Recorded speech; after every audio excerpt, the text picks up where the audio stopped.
পুরোদমে ভারত পাকিস্তান যুদ্ধ চলছে, আর এই মুহূর্তে আমাদের হাতে এসেছে যুদ্ধের সবথেকে গুরুত্বপূর্ণ তাজা আপডেট সংবাদ। প্রথমেই জানাবো, ভারতের আরেকটি অভিযানের ভয় করছে পাকিস্তানের প্রতিরক্ষা মন্ত্রী খাজা আসিফ আশঙ্কা করছেন ভারত শীঘ্রই আরেকটি দুঃসাহসিক অভিযান চালাতে পারে। তিনি হুঁশিয়ারি করে বলেছেন, উস্কানি এলে পাকিস্তান কঠোরভাবে জবাব দেবে। ভারতকে একবার উচিত শিক্ষা দিয়েছে, আবারও তারা বড় ধরনের শিক্ষা দেবে। এরপর জানাবো, আবারও অপারেশন সিঁদুর চালাবে ভারত। পাকিস্তানকে কঠোর বার্তা দিয়ে ভারতের প্রধানমন্ত্রী নরেন্দ্র মোদী জানিয়েছেন, অপারেশন সিঁদুর এখনও শেষ হয়নি, এটি আপাতত শুধু স্থগিত রাখা হয়েছে। আজ জাতির উদ্দেশ্যে দেওয়া ভাষণে তিনি এই হুঁশিয়ারি উচ্চারণ করেছেন। তিনি বলেন, পাকিস্তান বিভ্রান্তিমূলক আচরণ করলে ভারত আবারও কঠোর প্রতিশোধমূলক পদক্ষেপ নিতে পারে। খবর এনডিটিভি। এদিকে এবার চীনের সঙ্গে বিরোধে জড়ালো ভারতের উত্তর পূর্বাঞ্চলীয় রাজ্য অরুণাচল প্রদেশে ২৭টি স্থানের নতুন নাম ঘোষণা করেছে চীন। সেগুলো নিজেদের মানচিত্রে অন্তর্ভুক্ত করেছে চীন। এই পদক্ষেপকে তীব্র প্রতিক্রিয়া জানিয়েছে ভারত। দেশটির পররাষ্ট্র মন্ত্রণালয়ের এক বিবৃতিতে চীনের এই দাবি প্রত্যাখ্যান করে একে অকার্যকর ও হাস্যকর বলে আখ্যা দিয়েছে সূত্র আনাদুলু এজেন্সি। এবারে জানাবো, ইসরায়েলকে ছাড় দিয়ে ইরানকে টার্গেট করছে যুক্তরাষ্ট্র। অভিযোগ ইরানের শীর্ষ কর্মকর্তারা যুক্তরাষ্ট্রের প্রেসিডেন্ট ডোনাল্ড ট্রাম্পের সাম্প্রতিক মন্তব্যের তীব্র সমালোচনা করেছেন। তারা বলছেন, ট্রাম্প বাস্তবত বিকৃত মস্তিষ্কের। তিনি মধ্যপ্রাচ্যের অস্থিরতার দায় ইরানের উপর চাপানোর চেষ্টা করছেন। খবর শাপাপ নিউজে। এবং সর্বশেষ জানাবো, আজ দুপুরের মধ্যে ৮০ কিলোমিটার বেগে ঝড়ের আভাস। দেশের ৩টি অঞ্চলের উপর দিয়ে দুপুরের মধ্যে সর্বোচ্চ ৮০ কিলোমিটার বেগে ঝড় বয়ে যেতে পারে বলে জানিয়েছে বাংলাদেশ আবহাওয়া অধিদপ্তর। দুপুর ১টা পর্যন্ত দেশের অভ্যন্তরীণ নদীবন্দরের জন্য আবার পূর্বাভাসে সব তথ্য জানানো হয়েছে। প্রিয় দর্শক, এতক্ষণ শুনছিলেন সংবাদ শিরোনাম, এবারে বিস্তারিত। তবে তার আগে বন্ধুরা, অনুরোধ থাকবে এই সংবাদটিতে একটি লাইক দিন। এই চ্যানেলে আপনি নতুন হয়ে থাকলে আমাদের সংবাদটি দেখতে দেখতে চ্যানেলটি সাবস্ক্রাইব করে রাখুন। কমেন্ট করে বন্ধুরা আপনার মূল্যবান মতামত জানিয়ে দিন আপনি বিশ্বের কোন দেশ থেকে বা বাংলাদেশের কোন স্থান থেকে আমাদের সংবাদটি দেখছেন এবং শুনছেন। আর বন্ধুরা, ভারত পাকিস্তান যুদ্ধে আপনি কোন দেশকে সমর্থন করেন কমেন্ট করে জানিয়ে দিন। যদি ভারতকে সমর্থন করে থাকেন জয় হিন্দ, এবং পাকিস্তানকে সমর্থন করে থাকলে পাকিস্তান জিন্দাবাদ লিখে বিশ্ববাসীকে জানিয়ে দিন। এবারে বিস্তারিত।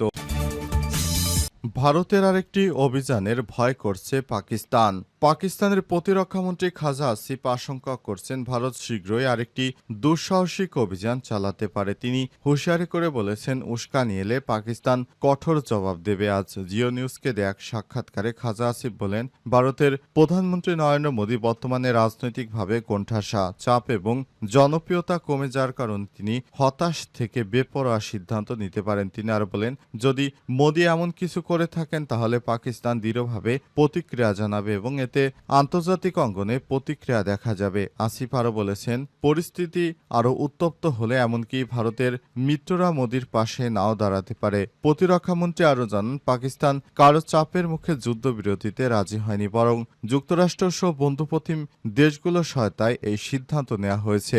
এ সময় তিনি আরও বলেন, আমরা 4 দিন সংযম দেখিয়েছি, আশা করছিলাম ভারত যুক্তিসঙ্গত আচরণ করবে। এই সংঘাতে আমাদের জয় বহুমাত্রিক। প্রথমবারের মতো সাইবার যুদ্ধে ভারতীয় ডিজিটাল কাঠামো ভেঙে দেওয়া সম্ভব হয়েছে। ভারতের প্রধানমন্ত্রী মোদী বর্তমানে রাজনৈতিকভাবে কোণঠাসা, চাপ ও জনপ্রিয়তা কমে গেছে তার। তিনি হতাশায় ভুগে ডিপ্রেশনে চলে গেছেন। এখন সেই ডিপ্রেশন থেকে আবারও হামলা চালাতে পারে পাকিস্তানে। আসিফ আরও জানান, চলমান সংঘাতে পাকিস্তান 5টি ভারতীয় যুদ্ধ বিমান, রাফাল শো এবং একটি ইউএভি ড্রোন ভূপাতিত করেছে, 77টি ইসরায়েলি হার্প ড্রোন প্রতিহত করেছে। তিনি দাবি করে বলেছেন, যারা আগে আমাদের গুরুত্ব দিত না এখন তারা জনসম্মুখে চোখে দেখছে। খাজা আসিফ আরও বলেন, প্রথমবারের মতো ভারত কাশ্মীর নিয়ে আলোচনা করতে রাজি হয়েছে, এটাই পাকিস্তানের কূটনৈতিক সাফল্য। উল্লেখ্য, গত 22 এপ্রিল ভারত অধিকৃত কাশ্মীরের পেহেলগামে হামলায় 26 বেসামরিক নাগরিক নিহত হয়েছে। এই ঘটনার পরই এখনও সেভাবে দুই দেশের মধ্যে পাল্টাপাল্টি অভিযোগ চলমান রয়েছে। আবারও অপারেশন সিঁদুর চালাবে ভারত। পাকিস্তানকে কঠোর বার্তা দিয়ে ভারতের প্রধানমন্ত্রী নরেন্দ্র মোদী জানিয়েছেন, অপারেশন সিঁদুর এখনও শেষ হয়নি, এটি আপাতত স্থগিত রাখা হয়েছে। আর জাতির উদ্দেশ্যে দেওয়া ভাষণে এই সব হুঁশিয়ারি দেন মোদী। এ সময় তিনি বলেন, পাকিস্তান বিভ্রান্তিমূলক আচরণ করলে ভারত আবারও প্রতিশোধমূলক পদক্ষেপ নিতে যাবে। খবর এনডিটিভির। কাশ্মীরে পেহেলগামে ভয়াবহ সন্ত্রাসী হামলার পর পাকিস্তান চালানো অপারেশন সিঁদুর নিয়ে এই ভাষণ দেন নরেন্দ্র মোদী। ভাষণে তিনি সাফ জানিয়ে দিয়েছেন, ভারতও সন্ত্রাসবাদের পৃষ্ঠপোষকতা দেয়া সরকার ও সরকারি হামলার পরিকল্পনাকারীদের মধ্যে আর কোনো পার্থক্য করবে না। মোদী আরও বলেন, পাকিস্তানের বোঝা উচিত অভিযান শেষ হয়নি। পাকিস্তানের প্রতিশ্রুতি ও কার্যক্রম পর্যবেক্ষণ করে এটি কেবলমাত্র স্থগিত করা হয়েছে। তিনি আরও বলেছেন, যদি পাকিস্তান নিজেদের অবস্থানে অনড় থাকে বা বিভ্রান্তিমূলক আচরণ করে তাহলে ভারত আবারও প্রতিশোধমূলক পদক্ষেপ নিতে পারে। 22 এপ্রিলের ভাষণে মোদী উল্লেখ করে বলেছেন, ভারতের ড্রোন ও ক্ষেপণাস্ত্র হামলা পাকিস্তানের কল্পনার বাইরে ছিল এবং সেই হামলায় শুধু সন্ত্রাসী ঘাঁটি গুড়িয়ে দেওয়া হয়নি, ধ্বংস করা হয়েছে তাদের মনোবলও। তিনি আরও বলেন, অপারেশন সিঁদুর শুধুমাত্র একটি অভিযান নয়, বরং এটি একটি সন্ত্রাসের বিরুদ্ধে ভারতের কৌশলগত নীতিগত একটি মৌলিক পরিবর্তন। এখন থেকে ভারতে যে কোনো সন্ত্রাসী ঘাঁটি চিহ্নিত করে আঘাত হানবে এবং দেশের উপর হামলা হলে তার কঠোর জবাব দেবে ভারত। এবার চীনের সঙ্গে বিরোধে জড়ালো ভারত। ভারতের উত্তর পূর্বাঞ্চলীয় রাজ্য অরুণাচল প্রদেশে ২৭টি স্থানে নতুন নাম ঘোষণা করে সেগুলো নিজেদের মানচিত্রে অন্তর্ভুক্ত করেছে চীন। এই পদক্ষেপে তীব্র প্রতিক্রিয়া জানিয়েছে ভারত। দেশটির পররাষ্ট্র মন্ত্রণালয়ের এক বিবৃতিতে চীনের এই দাবি প্রত্যাখ্যান করে একে অকার্যকর ও হাস্যকর বলে আখ্যা দিয়েছে। সূত্র আনাদুলু এজেন্সির এবং হিন্দুস্তান টাইমসের। চীনের সিভিল অ্যাভিয়েশন মন্ত্রণালয় গত ১১-১২ মে অরুণাচল প্রদেশের ২৭টি স্থানের নাম পরিবর্তন করে তা প্রকাশ করেছে। সব নামকরণ চীনা ভাষায় করা হয়েছে এবং অঞ্চলগুলোকে বেইজিংয়ের জাংনান নামে চিহ্নিত করা হয়েছে, যা চীন অরুণাচলকে বোঝাতে ব্যবহার করে থাকে। ভারতের পররাষ্ট্র মন্ত্রণালয় সাফ জানিয়ে দিয়েছে, চীন অরুণাচলের বিভিন্ন স্থানকে নতুন করে নাম দিয়ে আন্তর্জাতিক সত্যকে অস্বীকার করার ব্যর্থ চেষ্টা করছে। অরুণাচল প্রদেশ ভারতের অবিচ্ছেদ্য অংশ ছিল, আছে এবং ভবিষ্যতেও থাকবে। এই ধরনের পদক্ষেপে কোনো পরিবর্তন হবে না। এর আগে একাধিকবার ভারতের ভেতরের অঞ্চলকে নিজেদের দাবি করে চীন নামকরণ করে। ২০১৭ সালে প্রথম ৬টি স্থানের নাম প্রকাশ করে চীন।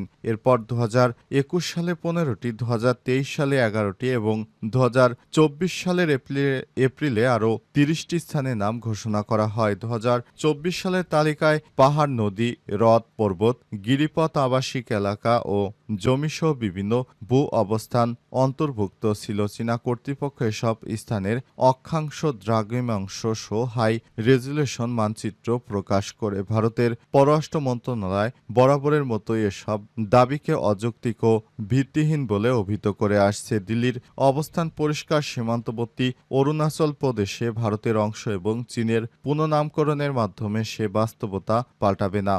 বিশ্লেষকদের মতে চীনের এই ধারাবাহিক নামকরণ প্রচেষ্টা কূটনৈতিক চাপ তৈরি এবং LOC line of actual control অঞ্চলে আধিপত্য বিস্তারের অংশ হতে পারে। তবে ভারতীয় কর্তৃপক্ষ এমন কোনো প্রচেষ্টাকে কৌশলগতভাবে মোকাবেলা করবে। এদিকে পাক ভারত সংঘাত পরিস্থিতি প্রকাশ্যে চীন পাকিস্তানকে সহায়তা করেছে, যা ভারতের জন্য আর এক নতুন চ্যালেঞ্জ হয়ে দাঁড়িয়েছে। প্রথমে জানাবো, দুপুরের মধ্যে ৮০ কিলোমিটার বেগে ঝড়ের আভাস। দেশের ৩টি অঞ্চলের উপর দিয়ে দুপুরের মধ্যে সর্বোচ্চ ৮০ কিলোমিটার বেগে ঝড় বয়ে যেতে পারে বলে জানিয়েছে বাংলাদেশ আবহাওয়া অধিদপ্তর। আজ দুপুর ১টা পর্যন্ত দেশের অভ্যন্তরীণ নদীবন্দরগুলোর জন্য আবহাওয়ার পূর্বাভাসে এই তথ্য জানানো হয়েছে। এতে বলা হয়েছে, রংপুর, ময়মনসিংহ, সিলেট অঞ্চলের উপর দিয়ে পশ্চিম উত্তর পশ্চিম দিক থেকে ঘন্টায় ৬০ থেকে ৮০ কিলোমিটার বেগে অস্থায়ীভাবে দমকা অথবা ঝোড়ো হাওয়া সহ বৃষ্টি, বজ্রপাত হতে পারে। এসব এলাকার নদীবন্দরগুলোকে ২ নম্বর সতর্ক সংকেত দেখাতে বলা হয়েছে। বুধবার সন্ধ্যা পর্যন্ত তার আগের ২৪ ঘন্টায় দেশের সর্বোচ্চ ১৫৬ মিলিমিটার বৃষ্টিপাত হয়েছে। সিলেটে, ঢাকায় রেকর্ড করা হয়েছে ২৩ মিলিমিটার। বিশেষ করে বাংলাদেশে বেশ কয়েকদিন ধরে তীব্র তাপদাহের কারণে জনজীবন অতিষ্ঠ হয়ে পড়েছে। এরপরই এই স্বস্তির বৃষ্টির ফলে সারা দেশ জুড়ে একটি স্বস্তির নিঃশ্বাস ত্যাগ করছে মানুষ।